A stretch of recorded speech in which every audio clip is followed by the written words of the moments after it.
any of these objects in the sky. That's actually happened. Chris Mellon just wrote a long piece about it. So it's real. The government is not controlling it. In fact, it's forcing the government, DOD, to respond.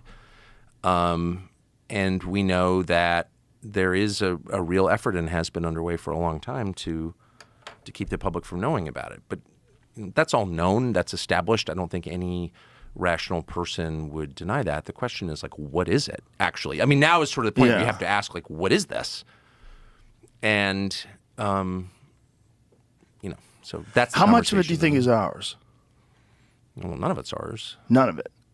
Well, I don't know. I mean, clearly, the U.S. government is huge. It's the largest human organization. I think there are 2 million federal employees and another 10 million federal contractors, so who are effectively government employees but don't have civil service protection, for example. So that's 12 million people in a country of 340 million working for the federal government. So it's kind of hard to overstate how big the federal government is and how well funded.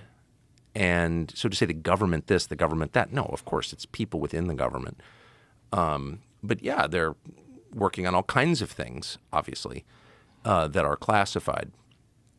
But in general, no, they can't control these objects. So no, it's not American technology. Well, or Russian or Chinese. It predates, all of that. Well, some of it does, right? Like, for sure, the Kenneth Arnold sightings, that was really early on. That was like the early 1950s. He was seeing these flying saucers, these discs that were moving over mountains. Well, right. I mean, the prophet Ezekiel writes about it in the first chapter, wheels in the sky. Yeah, that's a crazy one. Boy, when you read Well, it is that, crazy. If you read it, it's like, oh, wow. Yeah. And a wheel within a wheel. not just, the Hebrew scriptures, like it's all over every... Mm-hmm. The Vedic texts. Of course. Mm-hmm. So these are spiritual phenomenon. There's no evidence they're from another planet. I mean, I think that's the that's the lie, that they're from Mars. Look, space, the atmosphere is really well monitored, right? Both for defense reasons, but also because, like, it'd be nice to know when asteroids are coming. And there's no evidence, has never been any evidence that there are lots of these objects, these vehicles coming into our atmosphere from somewhere else, some other planet. There's no evidence of that at all. So they're from here, and they've been here for thousands of years, whatever they are. And it's pretty clear to me that they're spiritual entities, whatever that means. They're supernatural, and which is to say, supernatural means above the natural, above the observable nature. And they don't behave according to the laws of science as measured by people, and they've been here for a long time. And there's a ton of evidence they're under the ocean and under the ground. So, like, with that fact set, what do you conclude? When did you start having this opinion that they were spiritual and that they've always been here? Like, when did this? Well, I didn't know anything about the topic until 2017.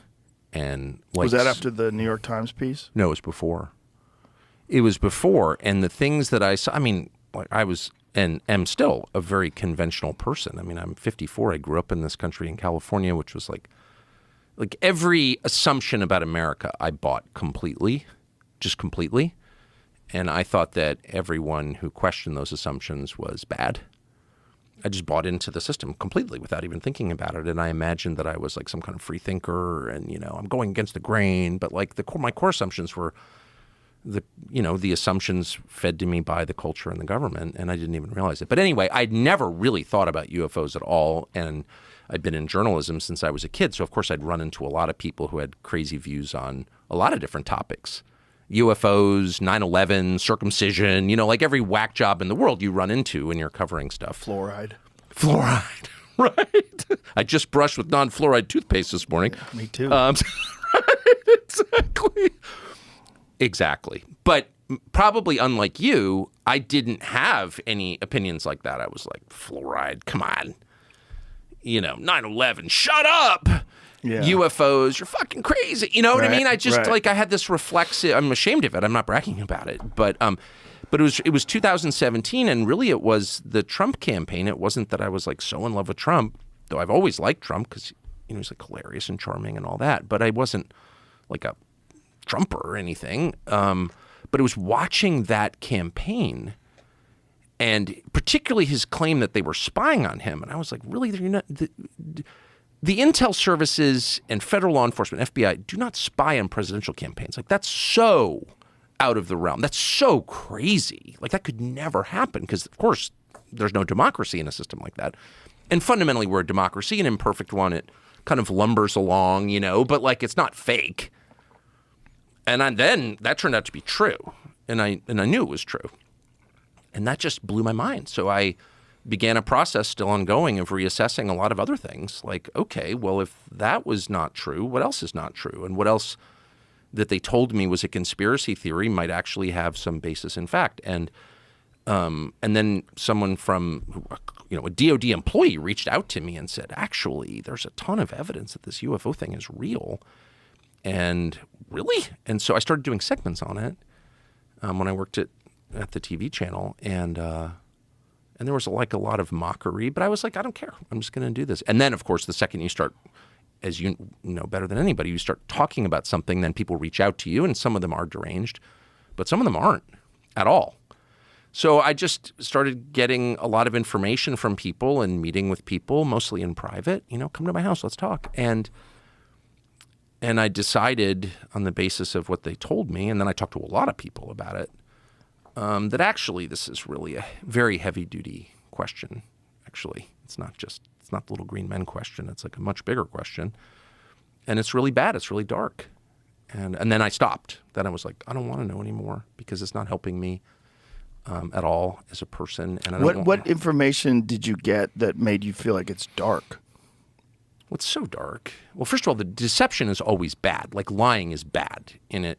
And it's bad not just in a legal sense in that it can be illegal to lie, but it's bad. It's like bad for you. Like, it rots you. Like, being a liar makes you a bad person. When you lie, you are serving evil. There's a moral quality to it that's inescapable and very obvious, and only like advanced civilizations ignore that.